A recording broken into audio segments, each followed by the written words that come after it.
और मेरे प्यारे बच्चों, क्या हाल चाल। आज का हमारा टॉपिक है डॉपलर इफेक्ट। एक चीज ध्यान रखेंगे कि ये जो डॉपलर इफेक्ट टॉपिक है आपके सीबीएसई के लिए, यानी कि सीबीएसई बोर्ड के लिए और जी मेंस के लिए और नीट के लिए बहुत ही ज्यादा इंपॉर्टेंट टॉपिक है। इससे रिलेटेड कोई ना कोई क्वेश्चन आपके एग्जाम में जरूर मिलेगा। तो आज हम क्या करेंगे, डॉपलर इफेक्ट समझेंगे कि डॉपलर इफेक्ट क्या होता है और उससे रिलेटेड हम कुछ न्यूमेरिकल्स भी ट्राई करेंगे।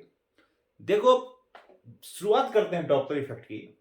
और मैं आपको एक सिचुएशन देता हूं। मान लो कि आप कहीं प्लेटफॉर्म पे खड़े हो, रेलवे प्लेटफॉर्म पे, और आपकी ट्रेन आ रही है और आते हुए क्या कर रही है, वो हॉर्न बजाती है, जिससे क्या होता है कि जो पैसेंजर्स कहीं आसपास में हो थोड़े दूर हो जाए, है ना। तो एक आती हुई ट्रेन हॉर्न बजाते हुए आ रही है, यानी हॉर्न बजाते हुए आ रही है। और वही ट्रेन मान लो जब जाना होता है तब भी हॉर्न बजाती है, जिससे क्या है कि जो पैसेंजर से अगर बाहर है तो गाड़ी के अंदर बैठ जाए। तो वही ट्रेन अगर आते हुए हॉर्न बजाती है और वही ट्रेन अगर जाते हुए हॉर्न बजाती है, तो क्या उसके साउंड में आपको कुछ डिफरेंस दिखाई देता है? इसी तरीके से मैं आपको बताता हूं। मान लो एक कार आपकी तरफ आ रही है और जो राइडर है वो हॉर्न बजा रहा है, बुरी तरीके से पगला गया है, हॉर्न बजा रहा है और हॉर्न बजाते हुए जा रहा है। तो क्या उस सिचुएशन में भी आपको कि आते हुए कार के हॉर्न की आवाज और जाते हुए कार के हॉर्न की आवाज में कुछ डिफरेंस दिखाई देता है? चलो मैं आपको दिखाता हूं कि कैसा डिफरेंस आपको दिखाई देगा। तो यहां पर मैं आपको एक चीज दिखाता हूं और यहां आप समझो कि आपको क्लियरली पता लगेगा कि मैं आपको बता रहा हूं कि आते हुए व्हीकल और जाते हुए व्हीकल, अगर दोनों हॉर्न, वही व्हीकल आ रहा है वही व्हीकल जा रहा है, कार, ट्रेन, बस, कोई भी चीज, और अगर वो क्या करता है, हॉर्न बजाता है, तो आते हुए कार के हॉर्न की आवाज और जाते हुए कार के हॉर्न की आवाज में कैसा डिफरेंस होता है। तो ये आप समझो, आपको पता लगेगा और आपने सुना भी होगा। आई कुछ आवाज? चलो एक बार देखो कैसी आवाज आई। फिर देखो, और देखो और देखो कैसा लग रहा है। यानी कि हमने क्या देखा कि अगर कोई व्हीकल हमारी तरफ आ रहा है तो जैसे जैसे आता है तो उसकी साउंड की जो पिच है, यानी कि उसकी फ्रीक्वेंसी है, यानी तेजी से आवाज आती है। और वही चीज अगर हमसे दूर जा रहा है व्हीकल हॉर्न करते हुए, तो उसका साउंड थोड़ा हमें डर लगता है कि मैं देखूं कहीं वीडियो ऑफ हो गया। चलो ठीक है ना। तो इसका मतलब ये हुआ कि एक व्हीकल अगर हमारी तरफ आ रहा है और वही व्हीकल हमारे से दूर जा रहा है, तो कैसा लगता है कि आते हुए व्हीकल की साउंड की आवाज कुछ और होती है या कैसी और होती है, या बोलेंगे थोड़ी सी उसकी फ्रीक्वेंसी हाई होती है, ज्यादा इंटेंस साउंड होता है, फ्रीक्वेंसी थोड़ी ज्यादा सुनाई देती है ना। पिच साउंड की थोड़ी ज्यादा होती है। और वही कार अगर हमसे दूर जा रहा है तो उसकी फ्रीक्वेंसी थोड़ी डल, यानी उसकी साउंड थोड़ी डल दिखाई देती है, यानी आते हुए की शार्प और जाते हुए की डल। जैसे कि आपको मैंने भी अपने मोबाइल में एक कार के हॉर्न की स्पीड सुनाई थी। तो ऐसा होता है ना। तो ये तो इस केस में हो क्या रहा है कि एक सोर्स, यानी कि सोर्स ऑफ साउंड एक ऑब्जर्वर, यानी कि मान लो मेरी तरफ आ रहा है, और दूसरे केस में एक सोर्स ऑफ साउंड ऑब्जर्वर से, यानी मेरे से दूर जा रहा है ना। अगर वो सोर्स ऑफ साउंड वहीं खड़ा रहता और जा रहा है, जाते हुए भी मान लो एक फिक्स पोजीशन पे खड़ा हो जाए, और दोनों ही केस में अगर वो हॉर्न बजाता है, तो मुझे उसकी फ्रीक्वेंसी वही सुनाई देगी। यानी कि जैसी फ्रीक्वेंसी यहां से आएगी साउंड की, वैसी जैसे साउंड वहां से आएगा वैसा ही साउंड वहां से आएगा। यानी दोनों साउंड बिल्कुल एक जैसा दिखाई देगा। डिफरेंस कब हो जाता है साउंड में? जब एक हॉर्न करते हुए हमारी तरफ आ रहा है और एक हॉर्न करते हुए हमारी तरफ हमसे दूर जा रहा है। तो इससे क्या होता है कि जब सोर्स और लिसनर, तो हो क्या रहा है, जब सोर्स और लिसनर, एक केस में सोर्स और लिसनर के बीच की डिस्टेंस कम हो रही है, और दूसरे केस में सोर्स और लिसनर के, what is source? Source of sound. Source और लिसनर के डिस्टेंस बढ़ती जा रही है। ये हम ऐसे बोल सकते हैं कि उनके बीच में रिलेटिव मोशन है। There is relative motion between source of sound and listener. यही तो चीज है। एक चीज में क्या हो रहा है कि अप्रोच कर रहा है, एक चीज में क्या कर रहा है, वो लीव कर रहा है ना। They are approaching and they are separating. तो इस रिलेटिव मोशन से ही क्या होता है कि साउंड की जो फ्रीक्वेंसी है वो लिसनर तक आते आते कुछ और हो जाती है। यानी कि सोर्स तो कोई और फ्रीक्वेंसी की साउंड एमिट कर रहा है, लेकिन लिसनर को जो साउंड सुनाई देता है उसकी फ्रीक्वेंसी कुछ और हो जाती है। या तो इंक्रीज कर जाएगी या डिक्रीज कर जाएगी। अभी हम देखेंगे मैथमेटिकल एक्सप्रेशन करके कि कब साउंड की फ्रीक्वेंसी इंक्रीज करती है और कब साउंड की फ्रीक्वेंसी डिक्रीज करती है। तो यही जो चेंज होता है फ्रीक्वेंसी में, यानी कि सोर्स कुछ और प्रोड्यूस कर रहा है, लिसनर को कुछ और सुनाई दे रहा है। तो जो उसको सुनाई दे रहा है उसको बोलते हैं एपरेंट फ्रीक्वेंसी, और जो एक्चुअली प्रोड्यूस कर रहा है वो है उसकी एक्चुअल फ्रीक्वेंसी। तो यही जो फ्रीक्वेंसी में चेंज होता है इसी को क्या कहते हैं, डॉपलर इफेक्ट कहते हैं। तो basically what is Doppler effect? Doppler effect is the change in the frequency of sound है ना, due to the relative motion between source of sound and listener। Source of sound है और listener है, उसके बीच में जो रिलेटिव मोशन होता है, तो उस रिलेटिव मोशन की वजह से जो साउंड की फ्रीक्वेंसी में चेंज आती है, यानी कि लिसनर को कुछ और सुनाई देता है, एक्चुअल में कुछ और प्रोड्यूस कर रहा है। तो इसी चेंज इन फ्रीक्वेंसी को हम क्या कहते हैं, डॉपलर इफेक्ट कहते हैं। अब इसमें हम क्या करेंगे, अलग अलग सिचुएशंस लेंगे और अपरेंट फ्रीक्वेंसी, जो एक्चुअल फ्रीक्वेंसी मैंने बताया जो प्रोड्यूस कर रहा है, अपरेंट जो उसको सुनाई दे रहा है, तो अलग अलग केसेस हम बनाएंगे और अलग अलग केसेस में अपरेंट फ्रीक्वेंसी का एक्सप्रेशन ड्राइव करेंगे, फार्मूला ड्राइव करेंगे, और फिर एक हम उसको मिला करके कॉमन फार्मूला भी बना देंगे, जिससे हम किसी भी सिचुएशन में डॉपलर इफेक्ट में अगर अपरेंट फ्रीक्वेंसी पूछे तो आप फटाक से निकाल के दे दोगे। तो एक कॉमन फार्मूला भी हम बाद में बना देंगे, लेकिन स्टार्टिंग में हम क्या करते हैं, अलग अलग सिचुएशंस लेते हैं और सिचुएशंस के हिसाब से जो अपरेंट फ्रीक्वेंसी है उसका हम एक्सप्रेशन ड्राइव करते हैं। तो सबसे पहले मान लो मैं एक सिचुएशन ले रहा हूं, जिस सिचुएशन में क्या हो रहा है कि जो सोर्स है, मान लो ये मैंने लिया सोर्स और ये मैंने ले लिया लिसनर, ठीक। अब होगा क्या, ये जो फ्रीक्वेंसी है साउंड प्रोड्यूस करेगा और ये साउंड किसके पास आएगा, लिसनर के पास आएगा। तो मान लेते हैं लिसनर यहां पर है, तो सोर्स क्या करेगा, जब मान लो सोर्स और लिसनर दोनों रेस्ट पे है तो कुछ फ्रीक्वेंसी की साउंड प्रोड्यूस करेगा, और मान लेते हैं ये इस तरह से इसके पास ये आ रहा है, इस तरीके से मान लो इसके पास ये लिसनर के पास ये साउंड पहुंचा, और मान लेते हैं इसकी जो एक्चुअल फ्रीक्वेंसी है, थोड़ा बड़ा लिखते हैं इसको, मान लो जो एक्चुअल फ्रीक्वेंसी है किसकी, सोर्स साउंड की, एक्चुअल फ्रीक्वेंसी ऑफ साउंड, मान लेते हैं जो साउंड के एक्चुअल फ्रीक्वेंसी है वो एफ है, ठीक। और जो लिसनर को सुनाई दे रही है दैट इज अपरेंट फ्रीक्वेंसी, जो अपरेंट फ्रीक्वेंसी है उसको हम मान लो एफ डैश से दिखा देते हैं, ठीक। और साउंड की स्पीड ले लेते हैं हम मान लो v। तो ये हमने कुछ ले लिया। अब क्या करते हैं, मान लो यहां पर अगर देखें कि सोर्स और लिसनर दोनों ही रेस्ट पे है, आपको पता है कि फ्रीक्वेंसी इनटू वेवलेंथ ये होती है स्पीड ऑफ साउंड। तो यहां से जो वेवलेंथ आएगी वो क्या होगा, v बाई एफ। इक्वेशन 1 ले लेते हैं इसको। अब एक सिचुएशन लेते हैं, वो क्या होता है, सिचुएशन में क्या लेते हैं कि व्हेन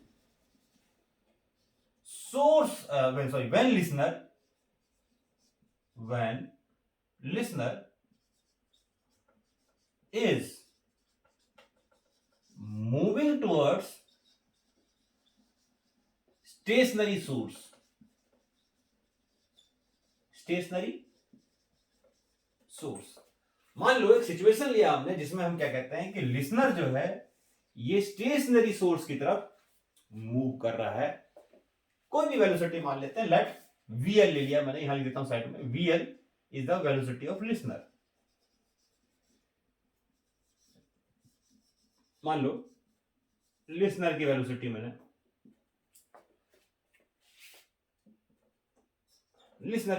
मैंने सपोज करो वीएल ले लिया, और अब ये क्या कर रहा है कि ये, अच्छा इसमें देखो क्या क्या सिचुएशंस हो सकती है।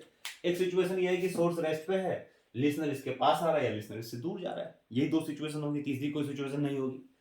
दूसरी चीज क्या होगा, लिसनर रेस्ट पे होगा, सोर्स इसकी तरफ आ रहा होगा या सोर्स इससे दूर जा रहा होगा, सोर्स मतलब सोर्स ऑफ साउंड। या तीसरी, ये हो गया, ये चार सिचुएशंस होगी। और सिचुएशन क्या हो सकता है, दोनों मूव कर रहा हो, दोनों मूव कर रहा है, दोनों मूव कर रहा हो तो क्या होगा, दोनों या तो पास आएगा, दोनों या तो दूर जाएगा, दोनों सेम डायरेक्शन में जाएगा। इसमें तीन सिचुएशन हो जाएगी, इसके अलावा और कोई सिचुएशन बनेगी नहीं।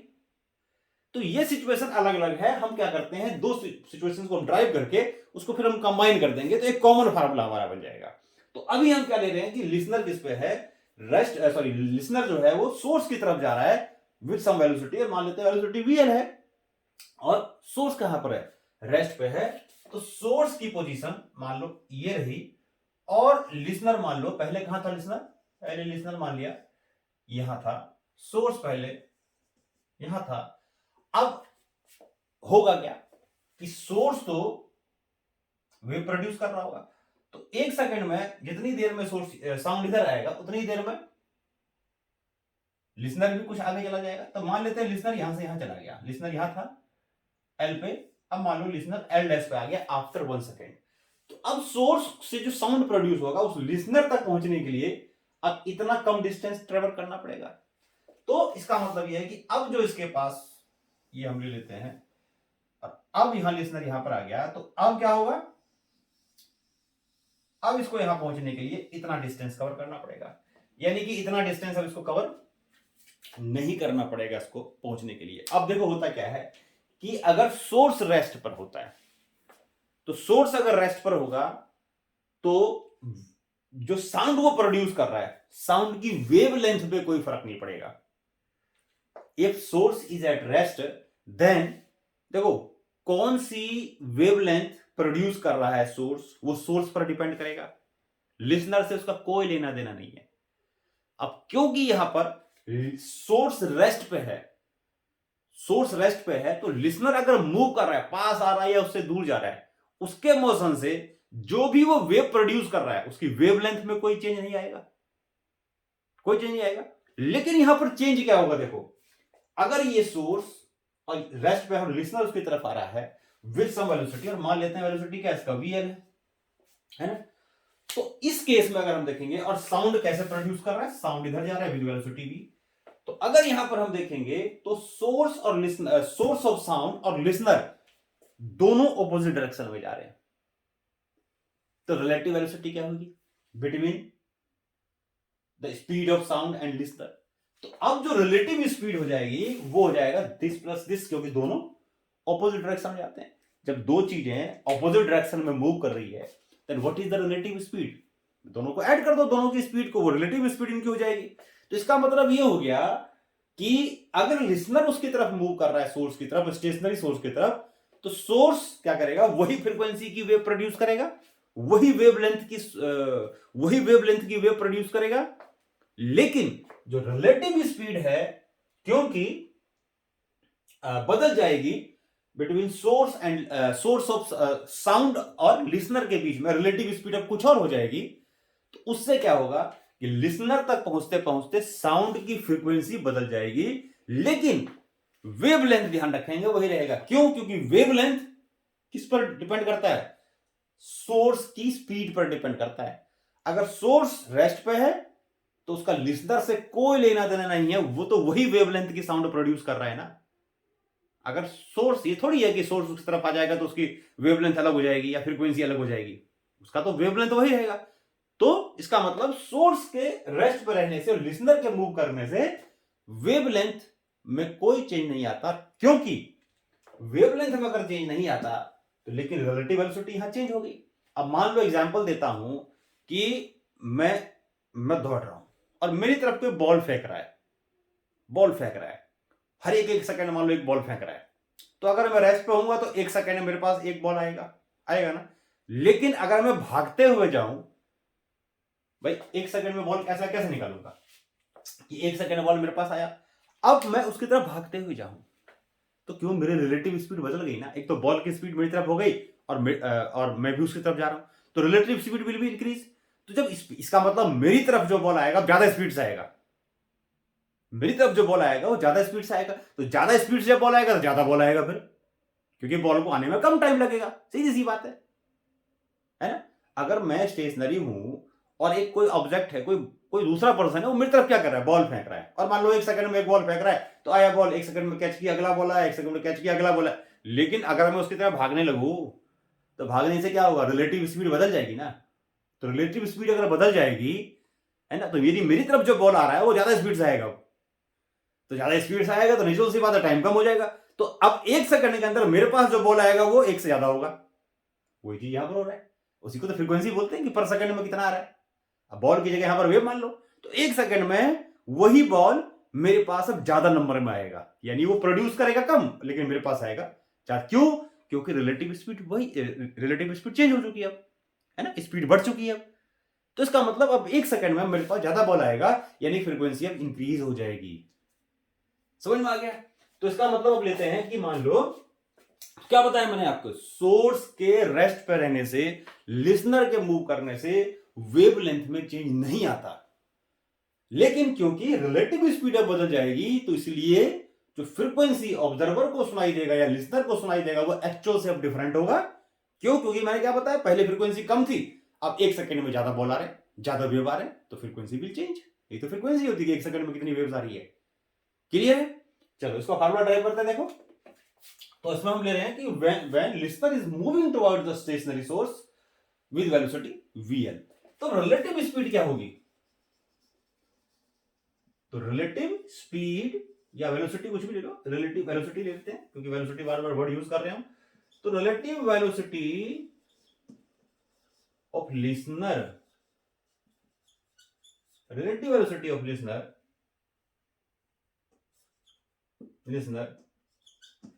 with respect to sound, with respect to sound कितना हो जाएगा रिलेटिव स्पीड? ये हो जाएगा हमारा v प्लस वी एल, ये हो जाएगा, इंक्रीज कर जाएगी, है ना। तो अब यहां पर लिखता हूं कि अपरेंट फ्रीक्वेंसी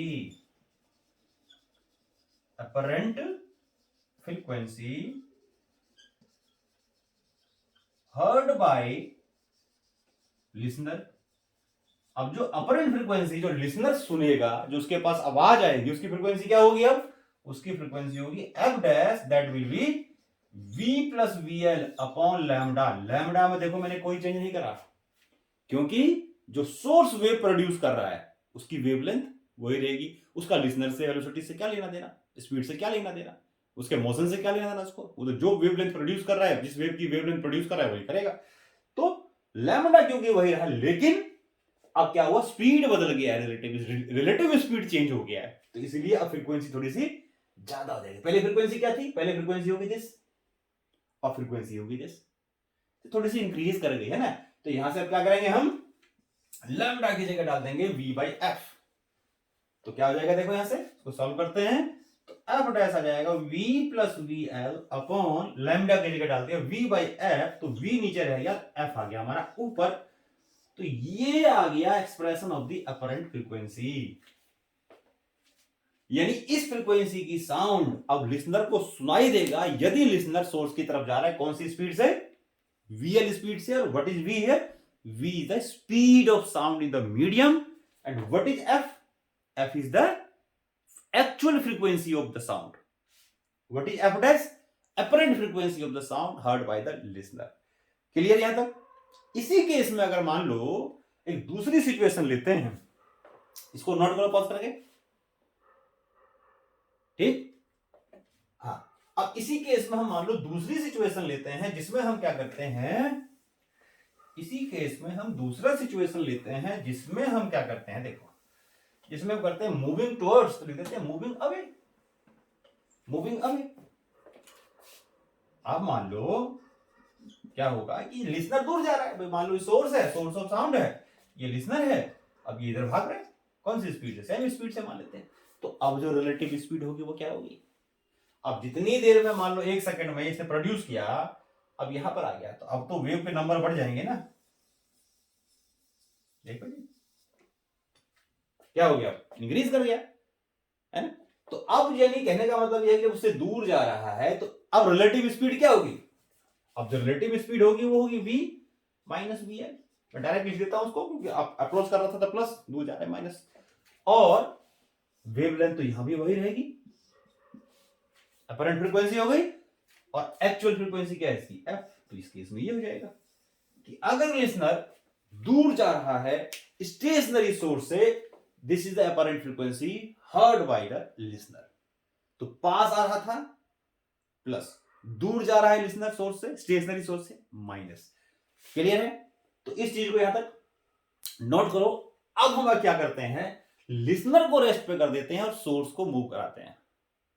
तो दूसरी सिचुएशन ये लेते हैं कि अब क्या लेंगे, लिसनर को हम लेते हैं रेस्ट और सोर्स को करा देते हैं मूव, और देखते हैं कि सोर्स के मूव करने से क्या क्या चेंज आएगा।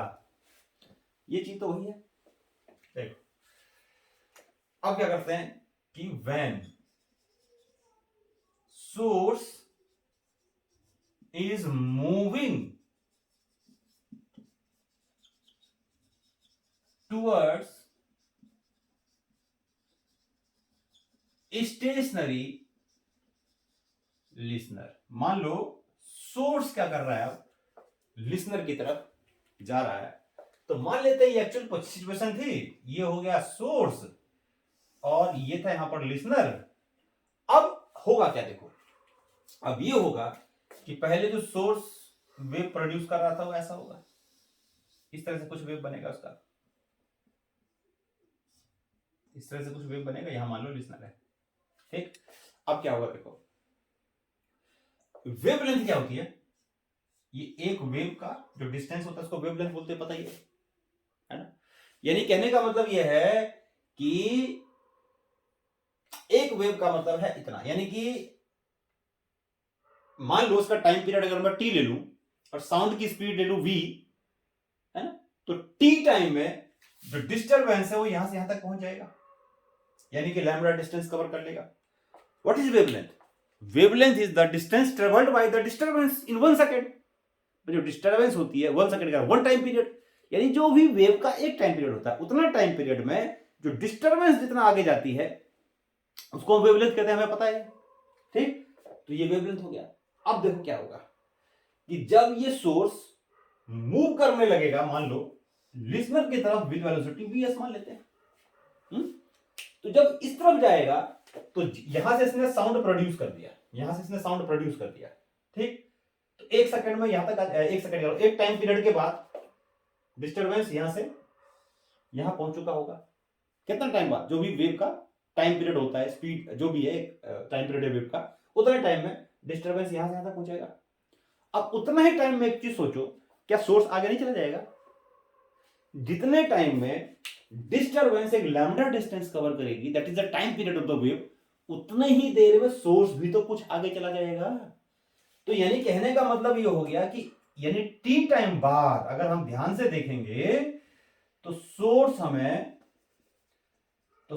हमें यहां नहीं मिलेगा, सोर्स हमें कुछ आगे मिलेगा, यानी कि मान लो यहां आ गया सोर्स, यहां आ गया एक्स डैश पे आ गया, ठीक। और भाई वेवलेंथ तो वही है, यानी कि ये पॉइंट तो यही है, नहीं डिस्टरबेंस तो यही है ना भाई, सोर्स ने वेव प्रोड्यूस किया, डिस्टरबेंस प्रोड्यूस किया, एक टाइम पीरियड के बाद डिस्टरबेंस यहां, उतने ही देर में एक टाइम पीरियड के बाद डिस्टरबेंस यहां से यहां पहुंचा, उतने ही देर में सोर्स थोड़ा आगे चला गया, है ना। तो अब 1 सेकंड अगर एक टाइम पीरियड के बाद अगर हम देखेंगे तो अब तो सोर्स और यानी अब तो वेवलेंथ ये होनी चाहिए, अब सोर्स और जो डिस्टरबेंस गया है टी टाइम में, अब तो उसका डिस्टेंस ही है। अगर ये रेस्ट पे होता तो फिर तो ये टी टाइम बाद ये डिस्टेंस होता, लेकिन क्योंकि सोर्स मूव कर रहा है, तो अब जो डिस्टेंस एक्चुअल में अगर हम देखेंगे, जो डिस्टेंस सोर्स और टी टाइम बाद जो भी वो जहां पर भी डिस्टर्बेंस पहुंचा है उसके बीच का डिस्टेंस ये है, ये नहीं है। तो इसका मतलब अब जो कुछ वेव बनेगी ना, वो वेव अब ऐसे बनेगी, यानी वेव छोटी हो जाएगी। देखो अब जो वेव हो जाएगी ये छोटी हो जाएगी इस तरह से। अब जो वेव होगी वो छोटी हो जाएगी, ऐसे मान लो कंप्रेस हो गई थोड़ी सी, यानी कि वेवलेंथ क्या हो गया, यहाँ पर चेंज हो गया। तो यही मैं बताना चाह रहा था कि सोर्स के मूव करने से वेवलेंथ जो होता है साउंड वेव का वो डिक्रीज कर जाएगा। The wavelength of the sound will decrease कर जाएगा। एक बार और बताता हूं कैसे डिक्रीज करेगा, अच्छे से समझ लो। क्या होगा कि मान लेते हैं कैपिटल टी इसका टाइम पीरियड है वेव का, यहां से इसने डिस्टर्बेंस क्रिएट किया, टी टाइम बाद डिस्टर्बेंस यहां से आया, उसको लैम्डा बोलते हैं ना। अब क्या होगा कि जितने टाइम में, यानी कि टी टाइम में डिस्टर्बेंस यहां से यहां तक पहुंचा, मान लो एस से यहां पहुंचा, उतने ही देर में कुछ सोर्स भी तो आगे चला गया, एस डैश पे आ गया। अभी वो देखते हैं कितना डिस्टेंस होगा, बहुत आसान है, एस डैश पे आ गया, लेकिन डिस्टर्बेंस तो यही है। तो अब जो सोर्स और एक टाइम पीरियड के बाद जो डिस्टेंस है वो तो ये है, यानी कि वेवलेंथ ये नहीं रहा, वेवलेंथ इसका ये हो गया, लैम्डा डैश मान लो इसका वेवलेंथ था। यानी कि सोर्स के मूव करने से वेवलेंथ वेव की चेंज हो जाती है। याद कर लो क्या, कि सोर्स के मूव करने से, अब मूव की हिंदी मुझे पता नहीं भाई, ऐसे लिखते हैं क्या लिखते हैं, क्यों लिख दिया हमने, सोर्स के मूव करने से साउंड की वेवलेंथ बदल जाती है,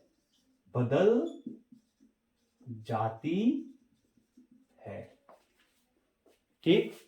कितनी बदल जाती है निकालते हैं, देखो जी कितनी बदल जाती है। तो अगर मैं ये मान लूं कि टी जो है वो टाइम पीरियड है वेव का, टाइम पीरियड ऑफ वेव, ठीक। तो लैम्डा क्या होगा, तो लैम्डा होगा डिस्टेंस, लिख लेते, चलो distance travelled by the wave, distance travelled by the wave, distance travelled by the wave in one time period. कितना डिस्टेंस ट्रेवल करेगा वो डिस्टेंस ट्रेवल करेगा v इंटू टी, कितना डिस्टेंस ट्रेवल करेगा, ठीक। अच्छा, the distance travelled by the source in same time में अब सोर्स कितना डिस्टेंस जा चुका होगा, तो वो vs कर देता हूं, और vs इंटू टी, है ना, इतना डिस्टेंस। तो इफेक्टिव डिस्टेंस कितना हो गया, यानी कि इफेक्टिव डिस्टेंस जो होगा वही तो उसकी वेवलेंथ होगी। यानी कि सोर्स और डिस्टरबेंस, एक साइकिल के बाद सोर्स और डिस्टरबेंस के बीच का डिस्टेंस है, सोर्स ऑफ साउंड और डिस्टरबेंस, उसी को तो बोलेंगे वेवलेंथ, है ना। तो एक सेकंड बाद इसको मैं हटा देता हूं, कुछ जरूरत नहीं इसकी। तो क्या होगा कि वेवलेंथ, इफेक्टिव वेवलेंथ लिखते चलो, तो effective wavelength of the sound wave की इफेक्टिव वेवलेंथ क्या होगी, तो that will B now v into T minus vs into T, है ना। यानी कि v minus vs into T. अब देखो ज्यादातर केस में बच्चे क्या समझते हैं पता है, बच्चे ये समझते हैं ये है सोर्स और ये है लिसनर और ये है सोर्स, ठीक है। अब क्या हो रहा है कि लिसनर रेस्ट पे है, सोर्स इसकी तरफ आ रहा है, साउंड प्रोड्यूस कर रहा है वो, है? तो हम ये कहते हैं कि दोनों जब सेम डायरेक्शन में हैं, तो जब सेम डायरेक्शन में होता है रिलेटिव स्पीड कैसे निकालते हैं, साउंड की स्पीड में लिसनर की स्पीड माइनस कर दो, वही आपको दिख रहा होगा, चलिए वैसे आया, है ना। यानी कि जो साउंड की स्पीड है उसमें सोर्स की स्पीड माइनस कर दो, तो दोनों सेम डायरेक्शन में जा रहे हैं, है ना। तो ऐसा लगता है कि साउंड की स्पीड चेंज हो गई है, लेकिन ध्यान रखना साउंड की स्पीड सोर्स के मूव करने से चेंज नहीं होती। अब मान लो जब आपने काइनेमेटिक्स में बहुत सारे क्वेश्चन किए कि monkey is running over train, तो मंकी एक पार्टिकल है, ट्रेन एक पार्टिकल है, एक पार्टिकल के ऊपर दूसरा पार्टिकल मूव कर रहा है, दोनों सेम डायरेक्शन में जा रहे हैं, तो ऐड कर देते हैं, है ना, ऐड कर देते हैं, या ऑपोजिट में जा रहा है तो फिर माइनस कर देते हैं। यानी कि दोनों वहां पर क्या हो रहा है कि दोनों एक दूसरे के ऊपर मूव कर रहे हैं, लेकिन अगर वहीं से कोई बाहर जंप कर जाए, मान लो कि कोई जैसे जैसे यहां पर क्या हो रहा है कि साउंड, सोर्स ऑफ साउंड है, उसने प्रोड्यूस कर दिया, जब वो प्रोड्यूस कर दिया साउंड को, साउंड जब सोर्स से बाहर निकल गया तो उसको साउंड की स्पीड से, सोर्स की स्पीड से क्या लेना देना भाई। मान लो कोई भी चीज हम फेंकते हैं तो फेंकने के बाद तो ग्रेविटी उसको खींचती है ना, तो ग्रेविटी के एक्सेलरेशन से मूव करेगा वो। वर्टिकल जो मूव करता है वो तो ग्रेविटी के एक्सेलरेशन से मूव करता है ना। तो उस टाइम उसको क्या लेना देना है कि सोर्स कैसे जा रहा था, है ना। तो ध्यान रखेंगे कि सोर्स के मोशन से साउंड की स्पीड में कोई फर्क नहीं पड़ता। कहीं की रिलेटिव स्पीड निकाल दो, v माइनस वी एस दिख रहा है वैसा ही लग रहा है, लेकिन रिलेटिव स्पीड माइनस नहीं आया, वैसे नहीं आया। ये बेसिक कंसेप्ट है। क्या बेसिक कंसेप्ट है कि वेवलेंथ कम हो जाएगी। क्यों कम हो जाएगी पूरा मैंने आपको समझाया, ठीक है। तो ये आ गया आपका इफेक्टिव वेवलेंथ, यानी ये हो गया लैम्डा डैश। लैम्डा डैश आ गया, ठीक। अब लैम्डा डैश को हम क्या लिख सकते हैं, अच्छा इसमें लैम्डा डैश हमारा हो जाएगा टी, कितना आ गया फिर, टी हो जाएगा हमारा। अब हम क्या करेंगे, इसमें फ्रीक्वेंसी निकाली है, तो लैम्डा डैश की जगह हम क्या कर सकते हैं, देखो लैम्डा डैश हो जाएगा हमारा वी बाई न्यू डैश। क्योंकि मैंने क्या बताया कि सोर्स के मूव करने से साउंड की स्पीड में कोई फर्क नहीं पड़ता, तो साउंड की स्पीड वही रहेगी। लैम्डा डैश क्या हो जाएगा अब, v इंटू न्यू डैश हो जाएगा, v इंटू न्यू डैश हो जाएगा लैम्डा डैश, यानी कि न्यू इंटू लैम्डा, न्यू मतलब एफ मान लो, F dash, sorry F dash हो गया ये। तो लैम्डा डैश की जगह हम v बाई एफ डैश लिख सकते हैं। v यहां पर क्यों लिखा है मैंने इसलिए लिखा है कि साउंड की स्पीड पे कोई फर्क नहीं पड़ता सोर्स के मूव करने से, लेकिन वेवलेंथ बदल जाती है भाई। नेचुरल सी बात है, वेवलेंथ बदल जाएगी, फ्रीक्वेंसी भी तो बदल जाएगी, क्योंकि स्पीड तो वही है सोर्स की, बदल जाएगी ना। तो सोर्स के मूव करने से फ्रीक्वेंसी वही चेंज हो जाती है, ध्यान रखेंगे, और वही फ्रीक्वेंसी लिसनर को सुनाई देती है। हमने देखा था इससे पहले वाले केस में कि लिसनर के मूव करने से सोर्स पे कोई फर्क ना पड़ता, फ्रीक्वेंसी वही है, वेवलेंथ वही है, बस लिसनर को अलग फ्रीक्वेंसी सुनाई देती है क्योंकि रिलेटिव स्पीड बदल जाती है। यहां पर क्या है कि सोर्स प्रोड्यूस कर रहा है, तो सोर्स की वेवलेंथ बदल गई है, तो ये वेवलेंथ सोर्स की है, वहीं से चेंज हो चुकी है, क्योंकि स्पीड अब उसकी वही है, फ्रीक्वेंसी हो जाएगी अब अलग, है ना। तो v बाई एफ डैश हो गया v minus we S into T. तो एफ डैश कितना आ जाएगा, इसको आप पॉज करके नोट कर लो सारा। तो अब यहां पर क्या होगा,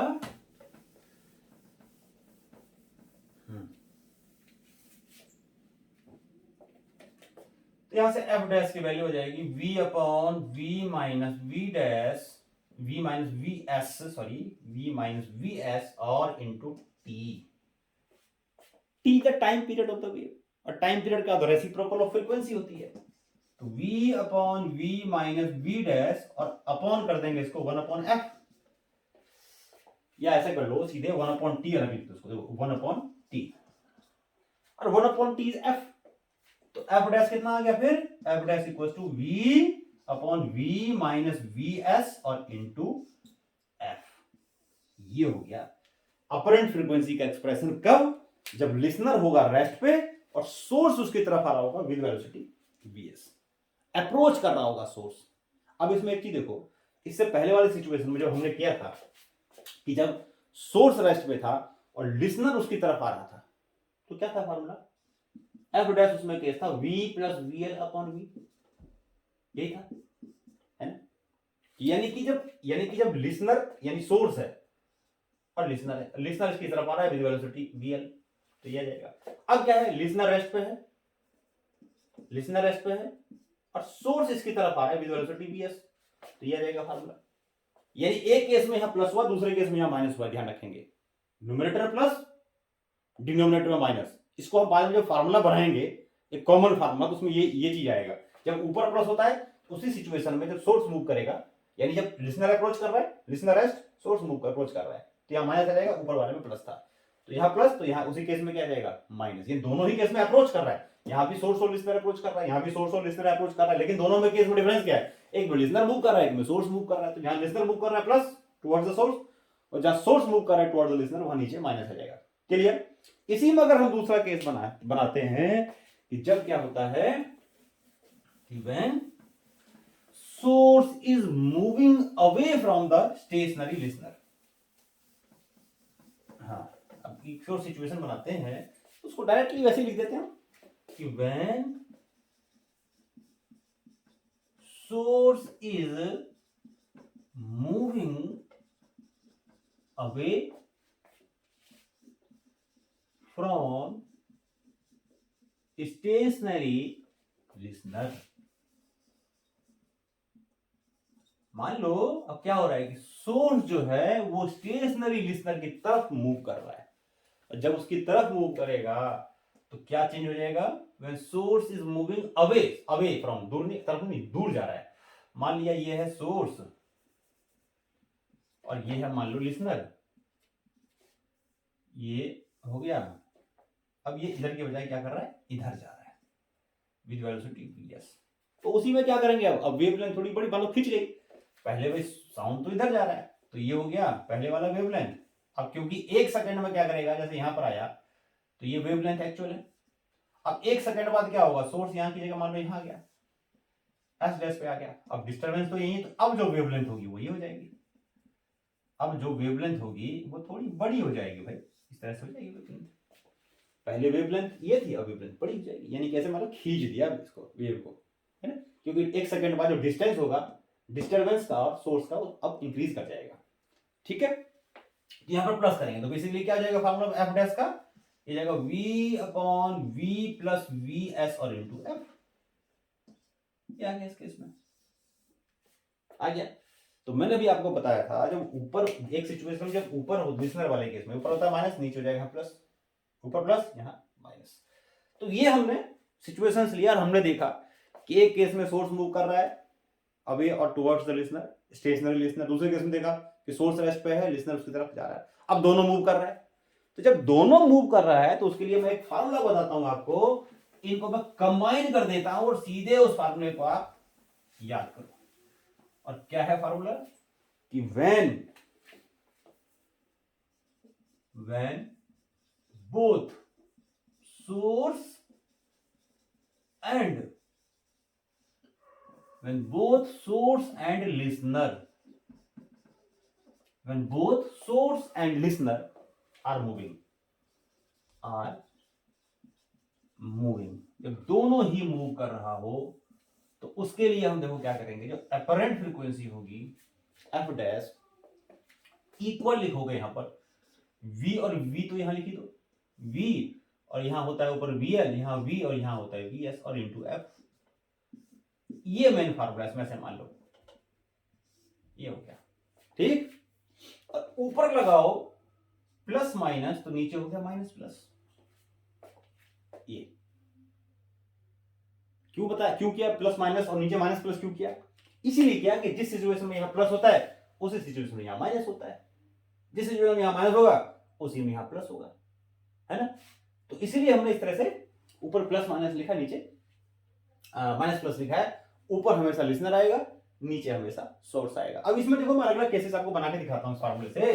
क्या है, जैसे मान लो एक केस लेते हैं इसमें कि when source and listener are approaching, मान लो दोनों अप्रोच कर रहे हैं, तो दोनों अगर अप्रोच करेंगे तो क्या होगा भाई, मान लो ये सोर्स है इधर जा रहा है, ये लिसनर इधर जा रहा है, इसकी स्पीड vl है, इसकी स्पीड vs है ना। तो ये इसकी तरफ आ रहा है, इसको छोड़ो पहले, इसकी तरफ आ रहा है तो इसको ज्यादा फ्रीक्वेंसी सुनाई देगी, इसके मोशन की वजह से, क्योंकि इसके पास मारा है। अब ये इसकी तरफ जा रहा है तो इसको फ्रीक्वेंसी भी ज्यादा हो जाएगी। तो दोनों ही केस में यानी कुछ तो फ्रीक्वेंसी इसके मोशन से इंक्रीज कर रही है, कुछ फ्रीक्वेंसी इसके मोशन से इंक्रीज कर रही है, तो इसका मतलब ये हो गया ऊपर हो जाएगा क्या प्लस V प्लस VL, नीचे आ जाएगा V माइनस VS। यानी कि दोनों के मोशन से फ्रीक्वेंसी इंक्रीज कर रही है ना, तो इंक्रीज करेगी तो ऊपर प्लस होना चाहिए, नीचे माइनस होना चाहिए। तो डिनोमिनेटर में जितना छोटा होगा उतना ही बड़ा होगा, न्यूमरेटर जितना बड़ा होगा उतना ही बड़ा होगा। तो इसके यानी इसके तरफ आ रहा है तो ये प्लस, इसकी तरफ आ रहा है और ये इसकी तरफ जा रहा है तो इसके लिए माइनस। ये तो बताया था कि एक प्लस होता है, ऊपर वाला प्लस नीचे वाला माइनस, इस तरह से हो जाएगा। ठीक, इसी सिचुएशन में अगर हम मान लो ले लेते हैं दूसरा केस कि when source and listener are moving away. ये चीज जो ट्रिक है ये अच्छे से आप याद रखो जो मैंने आपको बताया है ना। अब आपको ये तो कॉमन सेंस हो ही गया होगा ना, कब बढ़ रहा है कब बढ़ रहा है, कब बढ़ रहा है कब घट रहा है। तो अगर मान लो दोनों की वजह से बढ़ रहा है तो ऊपर प्लस नीचे माइनस, दोनों की वजह से मान लो घट रहा है तो उसमें क्या होगा। ये हम सिचुएशन लेते हैं कि ये इधर दूर जा रहा है और ये भी इधर दूर जा रहा है, तो इसकी वजह से भी घटना चाहिए फ्रीक्वेंसी मोशन से, लिसनर की वजह से भी फ्रीक्वेंसी घटना चाहिए और सोर्स की वजह से फ्रीक्वेंसी घटनी चाहिए। तो लिसनर से फ्रीक्वेंसी घटेगी तो यहां ऊपर हो जाएगा माइनस, और सोर्स की वजह से फ्रीक्वेंसी घटेगी तो यहां जाएगा प्लस। तो डिक्रीज मतलब सोर्स के मूव करने से अगर डिक्रीज कर रहा है फ्रीक्वेंसी नीचे प्लस आता है, और सोर्स के मूव करने से अगर फ्रीक्वेंसी डिक्रीज कर रही है तो ऊपर माइनस आएगा। तो क्या चेंज हो जाएगा इसमें, तो फॉर्मूला हमारा बन जाएगा ये एफ का, ये हो जाएगा V minus VL upon V plus VS। समझ में आई बात कि अगर सोर्स और लिसनर दोनों एक दूसरे से दूर जा रहे हैं तो दोनों की वजह से फ्रीक्वेंसी कम हो रही है ना, तो इसका मतलब ये होगा कि अगर ये से दूर जा रहा है, कहा गया ये से दूर जा रहा है तो लिसनर दूर जा रहा है तो फ्रीक्वेंसी कम हो रही है, तो क्या करोगे ऊपर प्लस की जगह माइनस करोगे, है ना। और अब क्या हो रहा है, सोर्स भी दूर जा रहा है तो सोर्स जब पास आता है तो नीचे प्लस होता है माइनस होता है, क्योंकि जब पास आएगा फ्रीक्वेंसी बढ़ेगी तो डिनोमिनेटर छोटा होना चाहिए, फ्रीक्वेंसी क्योंकि बढ़ रही है। और दूर जा रहा है तो इसके मोशन की वजह से फ्रीक्वेंसी कम होनी चाहिए, तो इसका मतलब नीचे प्लस होगा, नीचे नंबर आएगा बड़ा नंबर आएगा, तो V प्लस VS हो जाएगा। तो V प्लस VS हो गया। तो इस तरीके से इसमें एक और सिचुएशन बनाया था हमने, पहले हमने क्या लिया, दोनों पास आ रहे हैं दोनों दूर जा रहे हैं। अब जरूरी है कैसा हो, अगर मान लो दोनों सेम डायरेक्शन में जा रहे हैं, ठीक है, तो इसको पॉज करके नोट करो। मेन फार्मूला आपका ये है, इसको आप रट लो तोते की तरह, रट लिया कैसा भी क्वेश्चन खत्म, खल्लास। आगे करते देखो, अब इसमें करते हैं एक सिचुएशन कि source and listener both are moving in the same direction. Source and listener are moving in the same direction.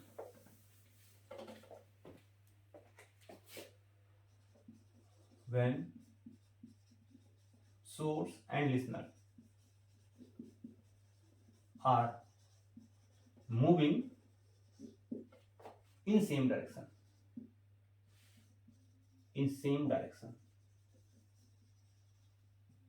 Direction में जा रहा है, तो जब सेम डायरेक्शन में जाएगा तो सेम डायरेक्शन में जब जाएगा तो ये भी इधर भी जाएगा ये भी इधर भी जाएगा, या इधर कर लो, उससे क्या फर्क पड़ रहा है।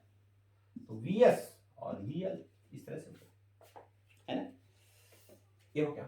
तो अब जो होगा देखो इसमें क्या करेंगे, इसके मोशन से लिसनर के मोशन से फ्रीक्वेंसी कम होनी चाहिए क्योंकि दूर जा रहा है, तो ऊपर क्या हो गया फिर माइनस, लिसनर तो ऊपर आता है ना, और सोर्स उसकी तरफ जा रहा है तो इसकी वजह से इसकी फ्रीक्वेंसी बढ़नी चाहिए क्योंकि अप्रोच कर रहा है, इसको अप्रोचिंग से फ्रीक्वेंसी बढ़ती है सोर्स के अप्रोचिंग से। तो यहां पर क्या होना चाहिए, फिर यहां भी माइनस, प्लस कर दो, यानी इसके मोशन से फ्रीक्वेंसी कम हो रही है तो न्यूमरेटर कम होना चाहिए, और इसके मोशन से फ्रीक्वेंसी बढ़ रही है तो न्यूमरेटर भी कम होना चाहिए, तभी तो ओवरऑल नंबर इंक्रीज करेगा। तो ये होगी अपरेंट फ्रीक्वेंसी और ये होगी इसकी एक्चुअल फ्रीक्वेंसी। ये आ गया इस केस में कि दोनों अगर सेम डायरेक्शन जा रहे हैं। अच्छा, इसमें एक और केस बनाओ कि मान लिया सोर्स और लिसनर एक ही साइड जा रहे हैं सेम स्पीड से, बना देते हैं। समझ में आ गई, पहले ये बात समझ में आ गई आपको कि जब सोर्स और लिसनर सेम डायरेक्शन जा रहे हैं तो लिसनर अगर उधर आगे जा रहा है, इसको छोड़ो भूल जाओ, लिसनर दूर जा रहा है, तो लिसनर दूर जा रहा है तो उसकी स्पीड क्या होगी, फिर फ्रीक्वेंसी डिक्रीज करेगी, फ्रीक्वेंसी जब डिक्रीज करेगी तो ये ऊपर न्यूमरेटर माइनस आना चाहिए, है। और इसको छोड़ो, ये इसके पास मारा है तो फ्रीक्वेंसी इंक्रीज करनी चाहिए, तो फिर न्यूमरेटर कम होना चाहिए दोबारा से। अगर न्यूमरेटर ज्यादा हो गया तो फ्रीक्वेंसी डिक्रीज कर जाएगी ना, क्योंकि न्यूमरेटर जितना बड़ा एक्चुअल उतना कम, तो दोनों तरफ क्या आ गया, यहाँ पर माइनस आ गया। तो अब इसमें केस लेते हैं कि मान लो when source and listener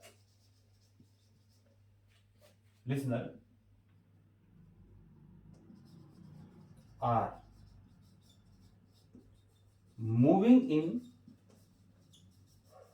same direction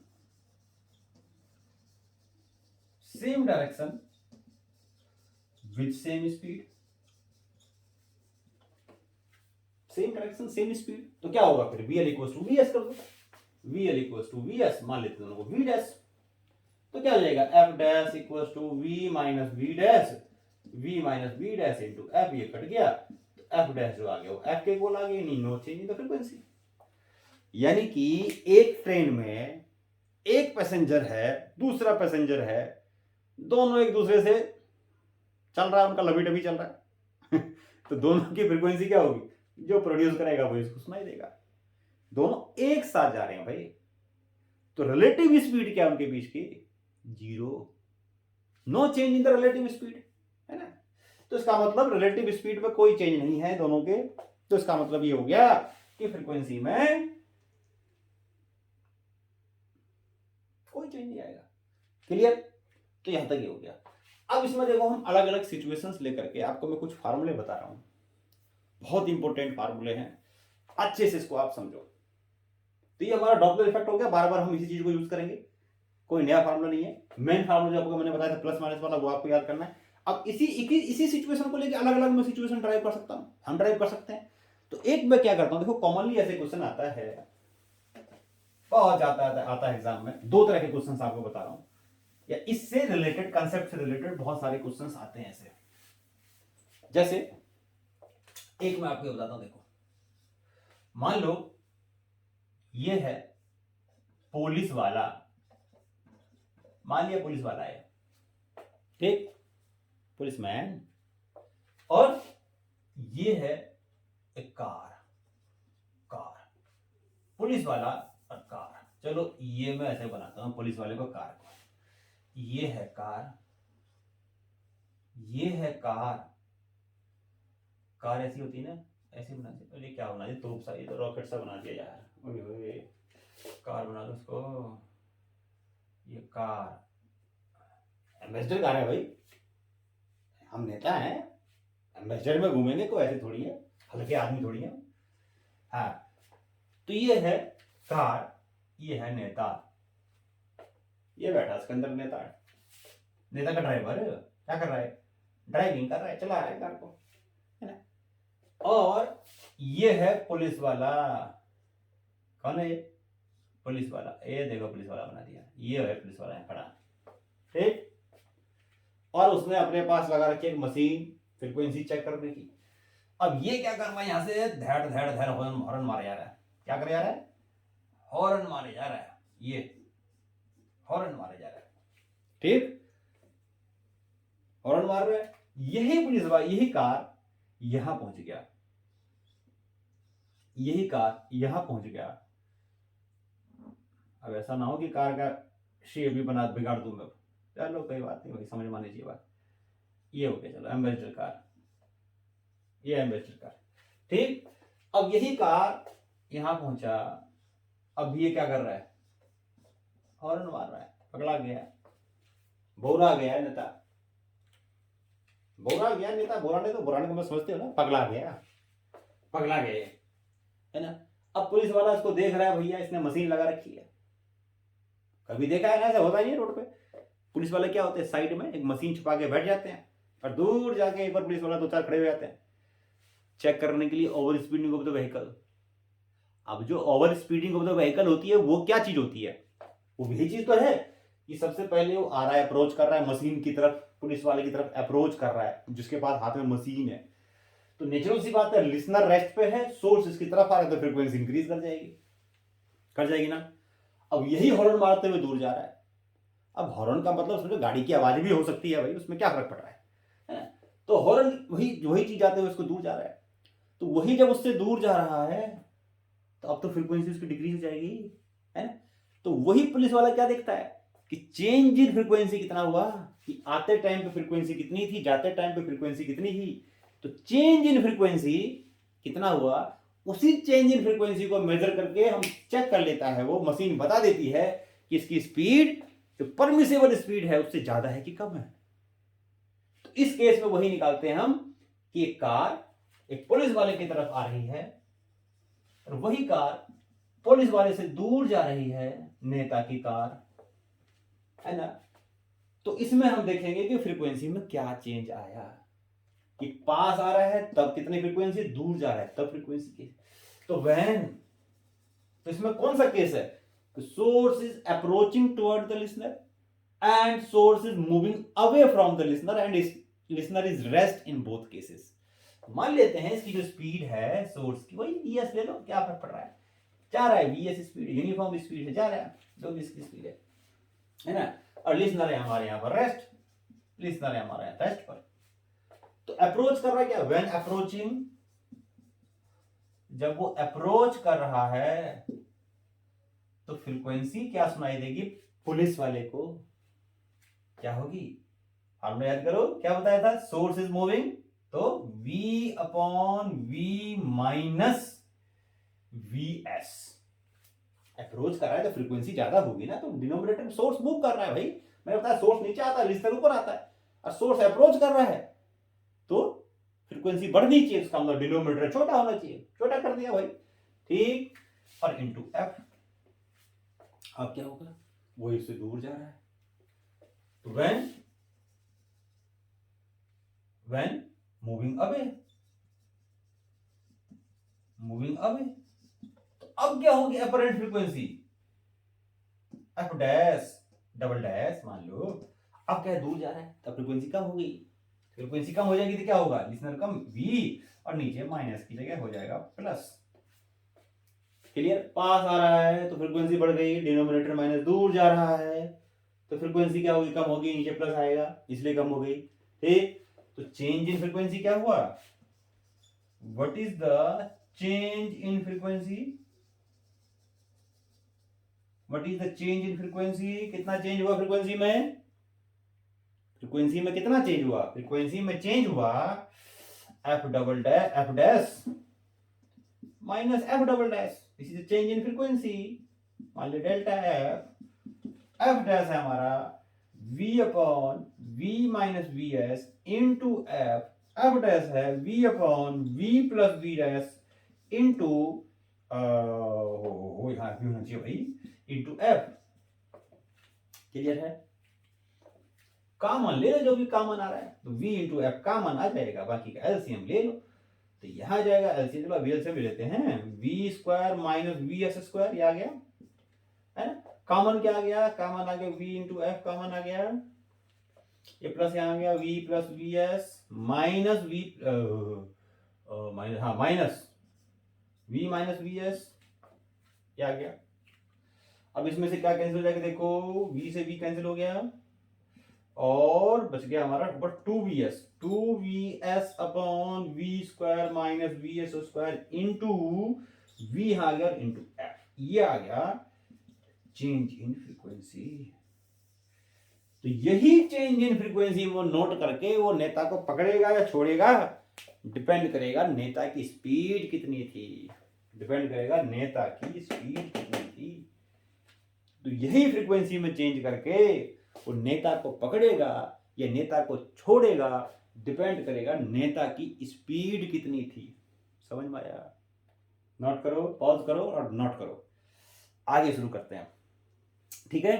तो अलग अलग सिचुएशंस में आपको जो पूछे जाते हैं अक्सर, वो सिचुएशंस में आपको लेकर के बता रहा हूं, अच्छे से देखो उसको, फिर न्यूमेरिकल्स भी करेंगे अभी, बहुत मजेदार टॉपिक है, मस्त टॉपिक जिसे कहते हैं ना, वो टॉपिक है। चलो जी, और बनाते हैं कोई सिचुएशन, और अब सिचुएशन क्या बनाते हैं, देखो ये भी कई बार ऐसे रिलेटेड क्वेश्चंस पूछते, देखो डॉपलर इफेक्ट पे बहुत सारे क्वेश्चंस बन सकते हैं, डॉपलर इफेक्ट में बिट्स भी आता है, बिट्स से रिलेटेड भी क्वेश्चन बन जाते हैं, अभी बता रहे हैं आपको, बिट्स, नंबर ऑफ बिट्स के भी आते हैं क्वेश्चंस डॉपलर इफेक्ट।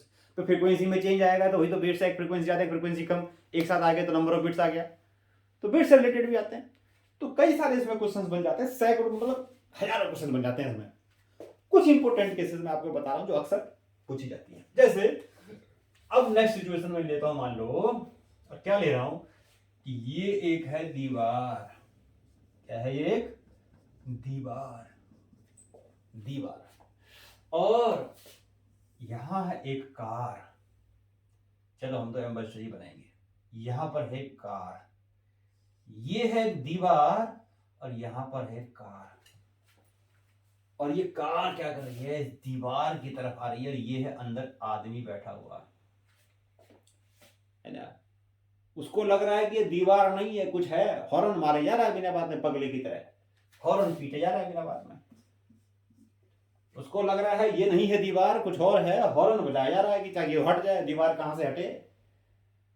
हो क्या रहा है यहां पर देखो, हो ये रहा है कि ये मान लो सोर्स ऑफ साउंड हो गया, ये एस स्पीड से जा रहा है किसकी तरफ, दीवार की तरफ। ठीक, तो यहां से साउंड जाएगा और रिफ्लेक्ट होकर वापस भी तो आएगा ना। तो इसका मतलब ये हो गया कि यहां ऐसे क्वेश्चंस पे ध्यान रखना, क्या सिचुएशन लेते हैं। एक बार ये ले लो सोर्स और ये ले लो ऑब्जर्वर, यानी कि इसमें क्या लोगे कि सबसे पहले क्या लोगे, अब साउंड रिफ्लेक्ट हो रहा है उसको वापस, उसको भूल जाओगे, उसको कोई लेना देना नहीं, अभी सिर्फ एक स्टेप बाय स्टेप करते हैं अपन। तो सबसे पहले क्या करते हैं कि सोर्स और लिस्टर। एक बार मैंने ये बोला, ये क्या है सोर्स, ये क्या है लिसनर, मान लेते हैं दीवार इज लिसनर, क्या फर्क पड़ रहा है, दीवार है लिसनर, और सोर्स मूव कर रहा है किसकी तरफ, दीवार की तरफ। कौन सी स्पीड से, वीएस स्पीड से, और लिसनर है रेस्ट पे, वीएल है 0। ठीक, तो कौन सी फ्रीक्वेंसी इसको मिलेगी, तो एफ डैश आ गया, सोर्स इज अप्रोचिंग, तो क्या लिखेंगे v upon v minus we S into F. तो ये वो फ्रीक्वेंसी है जो दीवार को सुनाई देगी, ये वो फ्रीक्वेंसी है जो दीवार को सुनाई देगी। ठीक, अब दीवार को सुनने के बाद यही फ्रीक्वेंसी तो दीवार प्रोड्यूस करेगा, रिफ्लेक्ट करेगा, है ना। तो अब दूसरा केस क्या लेते हैं, अब ये जो अंदर बैठा है ये हो गया लिसनर,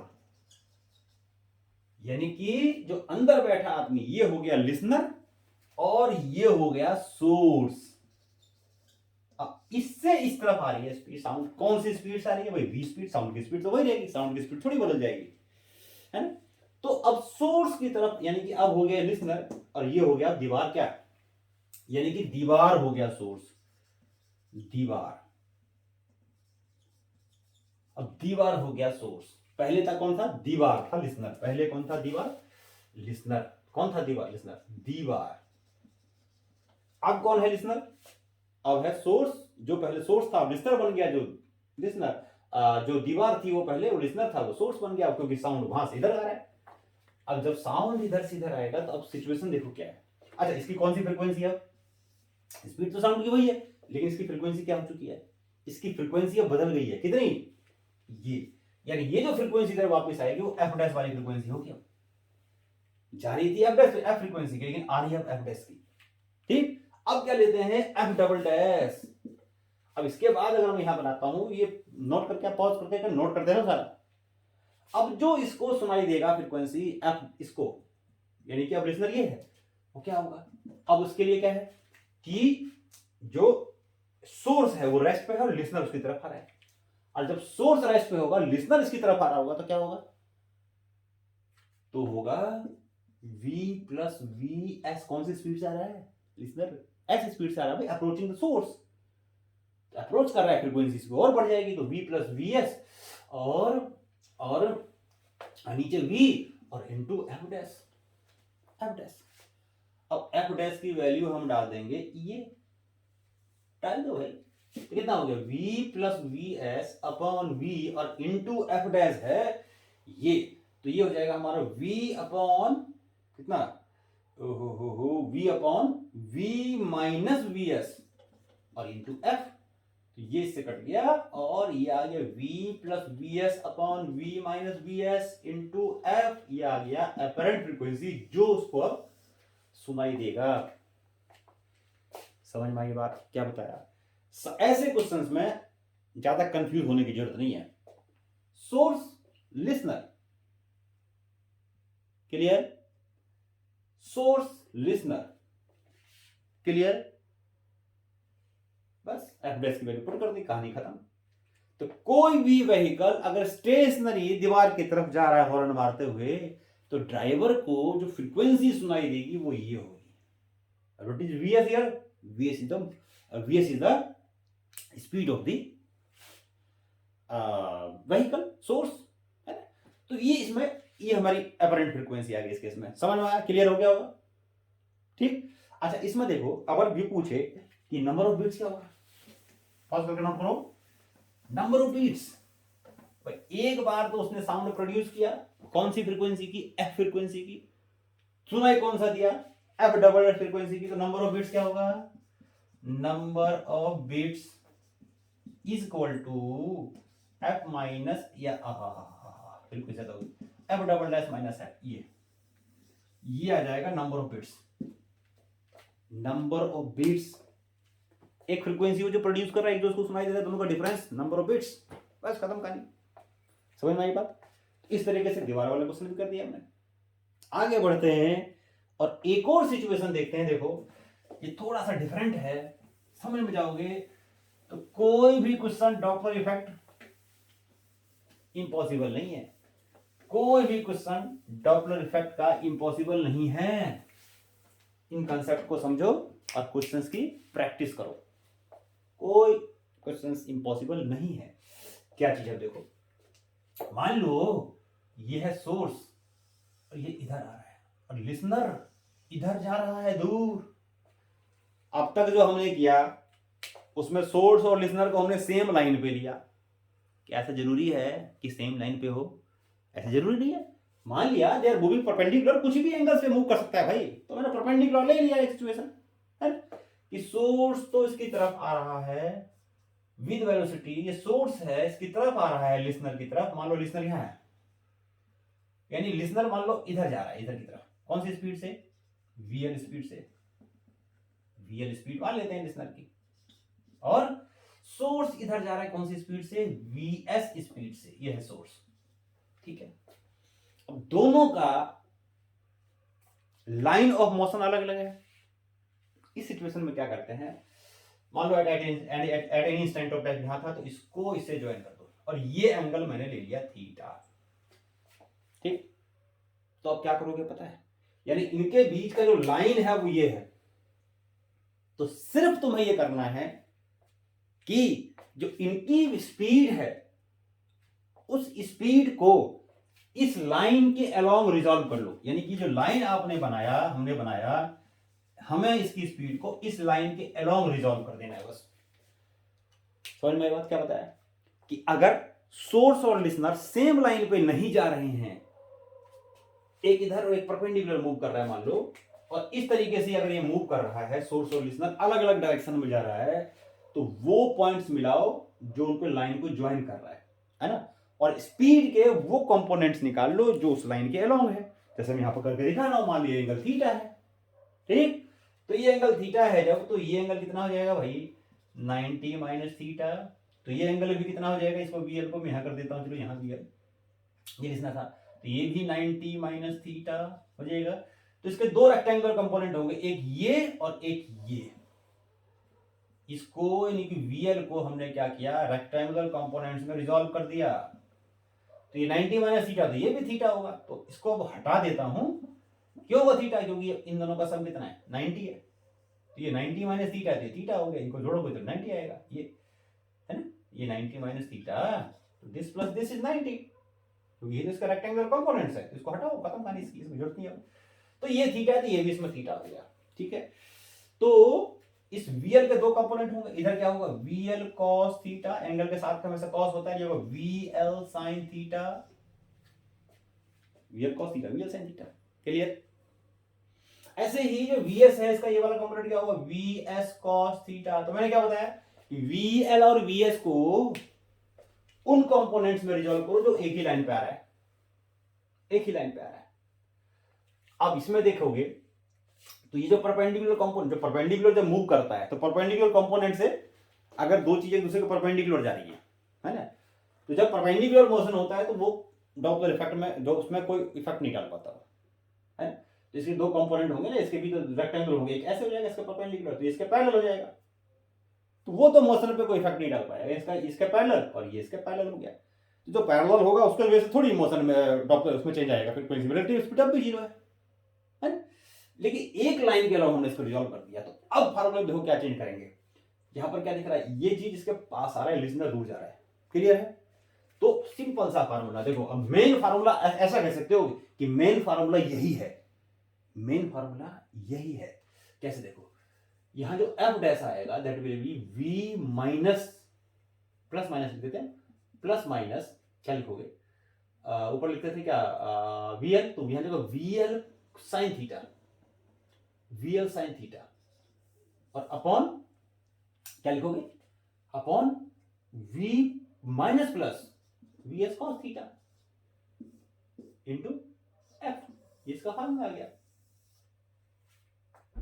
अगर मान लो दोनों एक दूसरे के पैरेलल जा रहे हैं, या मान लो इधर के बजाय मैं इधर कर दूं, पैरेलल कर दूं, तो थीटा कितना हो जाएगा, 0। तो थीटा जब 0 हो जाएगा तो क्या हो जाएगा फिर ये, तो थीटा हो गया 0।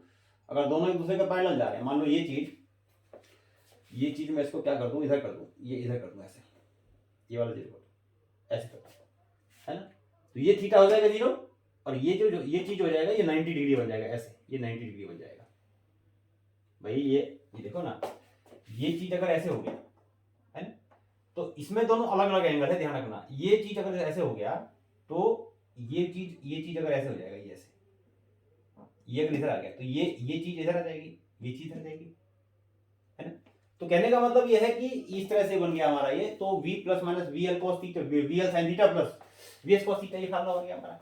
सिंपल सा केस, आपको क्या बताया, देखो एंगल है, एंगल पे ये वी एल है, तो ये क्या हो गया, एंगल के साथ कॉस होता है, ये साइन हो गया, ऐसे ये कॉस हो गया।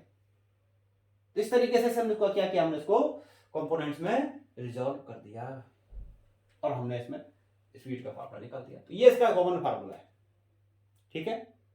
समझ में आ गई बात? चलो आगे करते हैं। देखो इसको एक बार और देख लेते हैं, क्या कहीं कोई मिस्टेक तो नहीं है। ये थीटा है, ये 90 डिग्री है, 90 माइनस थीटा हो जाएगा। तो ये अगर 90 माइनस थीटा होगा, ये लाइन ऐसे और ये लाइन ऐसे, ये लाइन ऐसे, ये लाइन ऐसे, तो ये भी 90 माइनस थीटा हो गया। ये पूरा रेक्टेंगुलर कंपोनेंट्स है, तो इसका सम 90 होगा, ये थीटा हो जाएगा, बिल्कुल सही है। तो ये हो गया कॉस कंपोनेंट, एंगल के साथ ये वीएल है, तो ये वीएल कॉस थीटा हो गया, और ये हो गया V L sine theta, rectangular components हो गया इसका, ठीक है?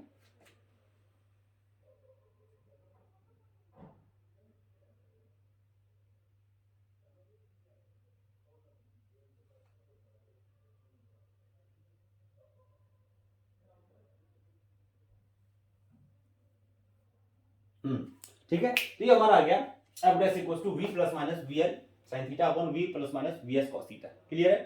तो ये हमारा मेन फार्मूला हो सकता है, मतलब मेन फार्मूला है जिसको हम कह सकते हैं, ठीक है?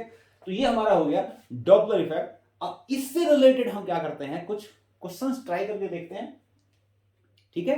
तो मैंने कुछ क्वेश्चंस नोट कर रखे हैं जो इंपोर्टेंट क्वेश्चंस है, करके देखते हैं उसको। पहले सिंपल सा केस लेते हैं, उसको फिर सॉल्व करते हैं, देखते हैं कितना आता है। तो इसको मैं पॉज करके इसको आप नोट कर लो सारा, आगे इसको करते हैं। देखो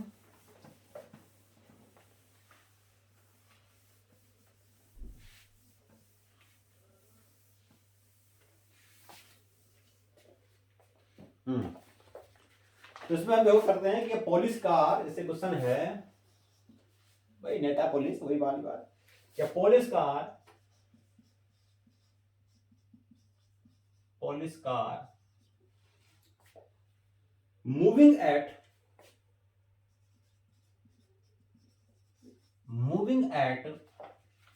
a police car moving at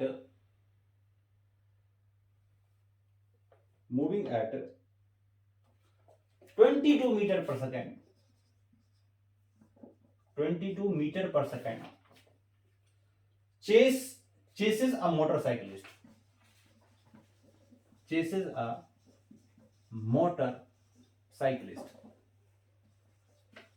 motorcyclist को क्या कर रहा है, वो चेस कर रहा है। The policeman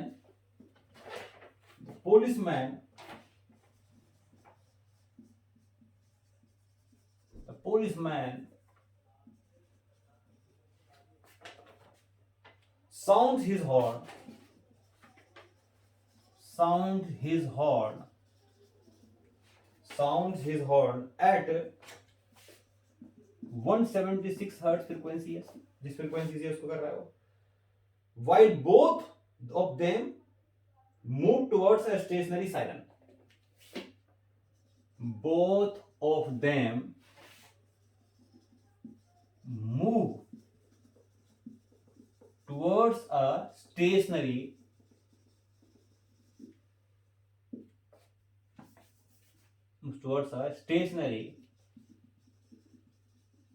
siren. Moves towards a stationary siren. और उसके बाद क्या कह रहा है, ओ frequency of frequency 165 hertz, 165 hertz इसकी फ्रीक्वेंसी है, 165 हर्ट्ज। ठीक, कैलकुलेट दी, क्वेश्चन यह है कि calculate the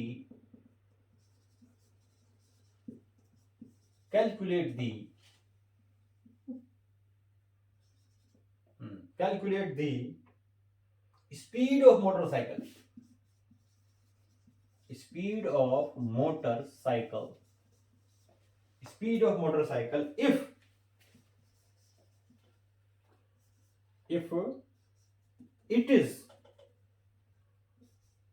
if it is given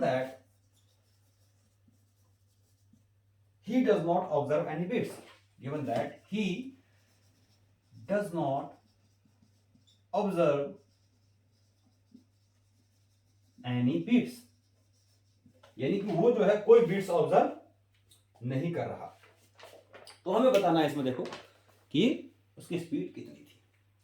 तो इसको हम देखो क्या करते हैं, इसमें कह रहा है कि पुलिस कार मूविंग एट 2 है कि 22 है, भैया बैलगाड़ी पे चल रहा है क्या, ये 22 है, 22 मीटर पर सेकेंड चेसेस अ मोटरसाइकिलिस्ट, है ना। एक पुलिस कार, अब पुलिस आ गई कार में, नेता हट गया यहाँ से, अब आ गया पुलिस। चलो इसको भी मेजर में बिठाते हैं, ये चलो इसको नहीं काट देती हमने, है इसकी तरफ आ रहा है और क्या कर रहा है, हॉर्न मार रहा है। कौन सी स्पीड से आ रहा है, पुलिस की स्पीड है, यानी कि सोर्स की स्पीड ऐसे कह सकते हैं, सोर्स मान लेते हैं पुलिस को, ये है 22 मीटर पर सेकेंड, और फ्रीक्वेंसी कितनी है इसकी जो प्रोड्यूस कर रहा है एक्चुअली 176 हर्ट्ज, ये फ्रीक्वेंसी प्रोड्यूस कर रहा है। यहाँ कौन है, मोटरसाइकिलिस्ट। अब मोटरसाइकिलिस्ट कैसे बनाओ भाई,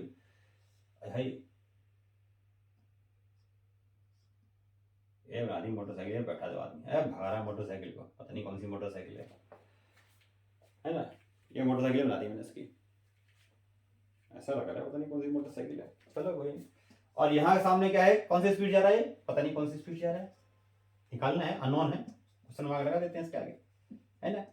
अब उसके बाद यहाँ पर क्या है, सायरन है, ये भोपू सब बना देते हैं, भोपू पीट लगा बजा रहे बिना बात में, पगला गया वो, ये भोपू बजा जा रहा है इसकी तरफ, भोपू बजा जा रहा है। अब कह रहा है कि देखो अब होगा क्या, पर ये जो मोटरसाइकिल वाला है, अच्छा इसकी फ्रीक्वेंसी कितनी है भाई, इसकी फ्रीक्वेंसी है 165 और ये रेस्ट पे 165 हर्ट्ज की फ्रीक्वेंसी प्रोड्यूस कर रहा है और ये रेस्ट पे, इसकी अल्टरनेटिव मतलब 0 है। ठीक, अब देखो इसमें क्या है कि जो मोटरसाइकिल वाला है वो है लिसनर, यानी कि उसको यहां से भी साउंड सुनाई दे रहा होगा और आगे से सुनाई दे रहा होगा, है। अब ये बेचारा क्या कर रहा है, दोनों उसको साउंड सुनाई दे रहा है, हर हर दोनों करे जा रहे हैं, है ना। तो इसके कुछ और फ्रीक्वेंसी की साउंड नहीं देगी, इसको कुछ और फ्रीक्वेंसी की साउंड नहीं देगी, तो नंबर फ्रीक्वेंसी में क्या होगा, डिफरेंस हो सकता है। और जब फ्रीक्वेंसी में डिफरेंस हुआ तो इसको कैसा साउंड सुनाई देगा, बीट्स सुनाई देंगे। जैसे मान लो फ्रीक्वेंसी में अगर चेंज है 2 हर्ट्ज का, इसकी फ्रीक्वेंसी 2 हर्ट्ज है, तो 1 सेकंड में उसको 2 बार साउंड ऊपर नीचे दिखाई सुनाई देगा कि साउंड इंक्रीज कर रहा है, फिर डिक्रीज कर रहा है, इंक्रीज कर रहा है, फिर डिक्रीज, 1 सेकंड में 2 बीट्स सुनाई दे रहे हैं। अगर मान लो डिफरेंशियल फ्रीक्वेंसी 3 है तो 1 सेकंड में 3 बीट्स सुनाई देंगे, डिफरेंशियल फ्रीक्वेंसी 4 है 1 सेकंड में 4 बीट्स सुनाई देंगे। लेकिन इसको कोई बीट सुनाई नहीं दे, इसको कोई बीट सुनाई नहीं दे रहा। इसका मतलब ये है कि दोनों की फ्रीक्वेंसी जो अपरेंट फ्रीक्वेंसी है, यहां से जो फ्रीक्वेंसी इसको सुनाई दी और यहां से जो इसकी फ्रीक्वेंसी इसको सुनाई दी, दोनों फ्रीक्वेंसी सेम है, तभी तो बीट्स नहीं बन रहे। अगर बीट्स बनते कब, जब दोनों की फ्रीक्वेंसी अलग अलग होती, जो उसको सुन रहा है यहां से फ्रीक्वेंसी सुन रहा है, उस वाले सोर्स से फ्रीक्वेंसी सुन रहा है, अगर उन दोनों की फ्रीक्वेंसी अलग अलग होती तो बीट्स यहां पर बनते। यहां पर क्योंकि दोनों की फ्रीक्वेंसी सेम होगी इसलिए बीट्स नहीं बन रहे, तो नहीं बना देते। तो एक बार हम इस सिचुएशन को लेते हैं, देखो मान लिया इसका हो गया फ्रीक्वेंसी एफ, अब इसको मैं लिख नहीं रहा हूँ, अपने आप समझो, उसको समझा रहा हूँ बस मैं। जो एफ डैश मान लिया, चलिए इसको जो गोला मैंने बनाया, ये है लिसनर, ये है source, source is moving towards, source and listener are both moving in the same direction with some speed. तो क्या होगा इसमें, याद रखो, सोर्स दूर जा रहा है, लिसनर दूर जा रहा है, तो क्या लिखते हैं, v माइनस वी डैश मान लेता हूं उसकी speed.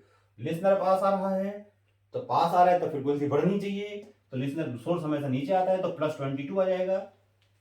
Clear? Listener is moving away, तो इसके मोशन से फ्रीक्वेंसी कम होनी चाहिए। सोर्स इज मूविंग टुवर्ड्स, तो इसकी फ्रीक्वेंसी बढ़नी चाहिए भाई, इसके मोशन से फ्रीक्वेंसी बढ़नी चाहिए, नीचे माइनस आएगा, है ना, इसका गलत कर दिया, ध्यान रखना। और एक्चुअल फ्रीक्वेंसी कितनी है इसकी, 176। क्लियर? क्लियर है? अब आ जाओ इसकी बात करते हैं। अब इसमें क्या हो रहा है, listener is moving towards the source but source is stationary है, तो क्या करेंगे, इसकी स्पीड कितनी है, सोर्स, अब दूसरा इस केस का बना रहा हूं, पहले मैंने इसका बनाया, अब इसका बना रहा हूं, मान लो एफ डबल डैश, यानी यहां से जो उसको सोर्स जो सुनाई, जो साउंड सुनाई दे रहा होगा भोपू से, उसकी जो उसकी फ्रीक्वेंसी होगी कितनी होगी। अब यहां पर क्या हो रहा है कि listener is moving towards the stationary source, तो मूविंग बढ़ रहा है, इसका मतलब फ्रीक्वेंसी इसकी बढ़ रही है, तो V22 स्पीड हट जाएगा ना, इसकी तरफ आ रहा है, listener is moving towards the stationary source, तो फ्रीक्वेंसी लिसनर को ज्यादा सुनाई देगी, तो ऊपर प्लस हो जाएगा, और नीचे क्योंकि यहां पर लिसनर रेस्ट पे है तो ये हो जाएगा सीधा V ही, और एफ कितने हैं 165, ये हो जाएगा एफ डबल डैश। क्लियर?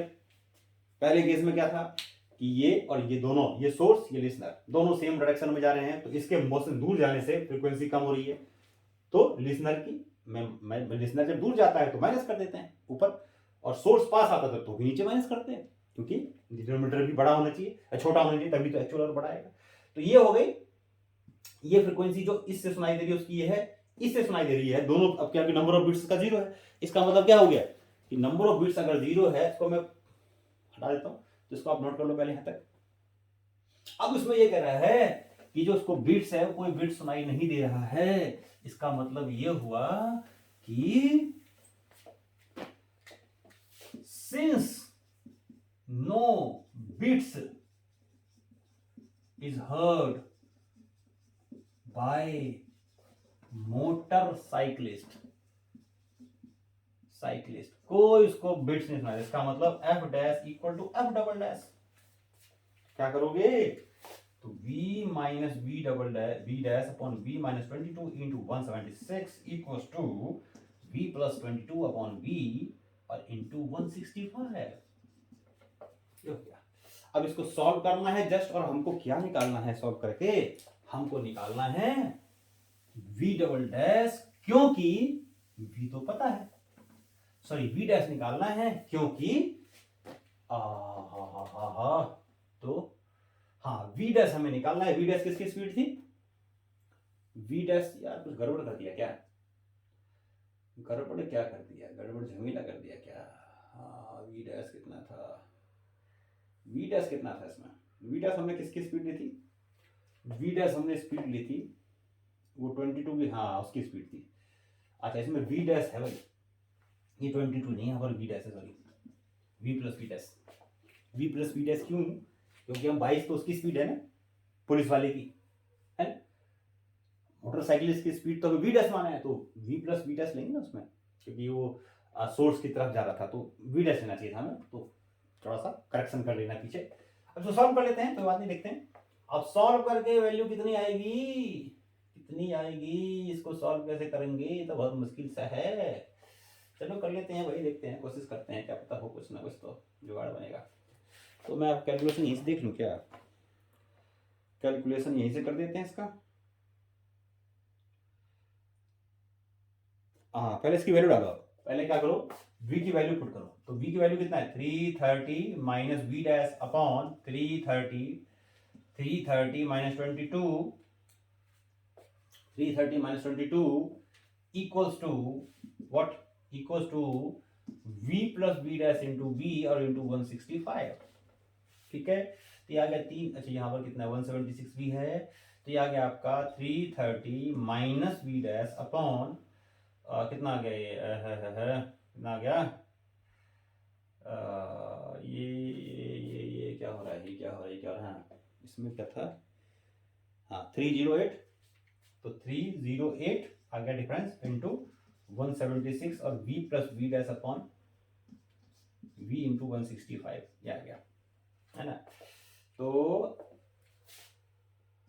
308 कितना टाइम में जा रहा है, कुछ कैंसिल हो रहा है, तो ये हो जाएगा आपका, और नीचे कितना था, v कितना था यहाँ पर, v था 330, v है यहाँ पर 330, यहाँ भी कर देते हैं 330, है ना।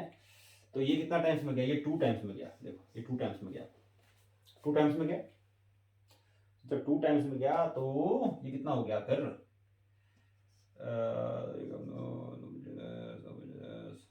ये 154 हो गया।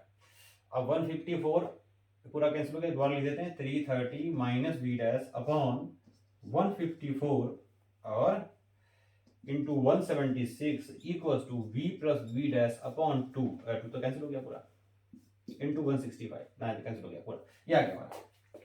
उसके बाद क्या करते हैं, हमें वी डैश निकालना है तो क्रॉस मल्टीप्लाई कर देते हैं, तो 330 into 176, 330 into 176 minus 176 V dash equals to, यहां भी तो v की स्पीड डाल दो, v डाल देते हैं इसमें, 330 है, हाँ, तो 154 into 330 plus 154 into V dash, ये आ गया, ठीक है। तो इसको इधर ले आते हैं और इसको इधर ले आते हैं, तो इन दोनों जब इसको इधर ट्रांसफर कर देंगे तो कॉमन क्या आ जाएगा इन दोनों में, 330 कॉमन आ जाएगा। यहाँ सॉल्व करता हूँ, देखो इसको 330 कॉमन ले लिया और ये आ गया हमारा फिर कितना, कितना बच गया, हाँ 176 माइनस 154 और ये हमारे इक्वल हो जाएगा किसके, अब इसको इधर ले आएंगे तो प्लस हो जाएगा, ये कितना आ जाएगा 154 प्लस 176 कितना आ जाएगा 10 के 0, 10 के 0 गया, कहाँ गया, हाँ 7 5 12 13 और हाँ देखो ये आ गया लगभग कितना, हो कितना आ गया, ये आ गया हमारा कितना आ गया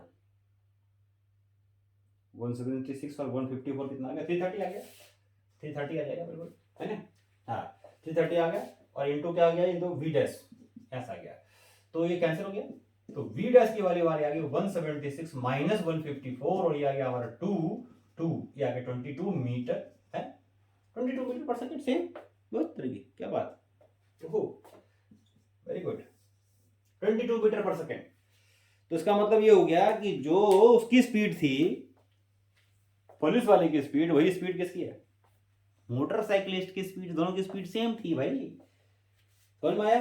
तो इस तरीके से ये हमने क्वेश्चन किया और इसी तरह के और भी क्वेश्चंस आपको प्रैक्टिस करने हैं, और अगर कोई दिक्कत आती है तो हम हैं, अवेलेबल हैं, करके बताएंगे आपको, है ना। तो ये सारी चीजें आपको क्या करनी है, नेक्स्ट लेक्चर से पहले ये सारे के सारे जो डॉपलर इफेक्ट बताया आपको मैंने, ये सारे के सारे एक बार पढ़ने हैं अच्छे से। इसमें मेन फार्मूला मैंने आपको एक ही बताया, उस फार्मूले को याद करो, और एक ही अगर कुछ एंगल हो जाता है इधर और इधर, तो वहां भी आप कंपोनेंट्स पे रिजॉल्व करो, जैसे कि मैंने आपको बताया था, उसका भी फार्मूला मैंने आपको बताया, और उसके बाद मैंने इससे रिलेटेड कुछ क्वेश्चंस आपको कराए। तो उम्मीद करता हूं ये सारा आपको समझ में आया होगा। तो खुद तो आपको समझना ही है, साथ में अपने पड़ोसियों को, अपने दोस्तों को भी यही सारी चीजें समझानी है। तो नेक्स्ट लेक्चर के लिए टाटा बाय, सी यू।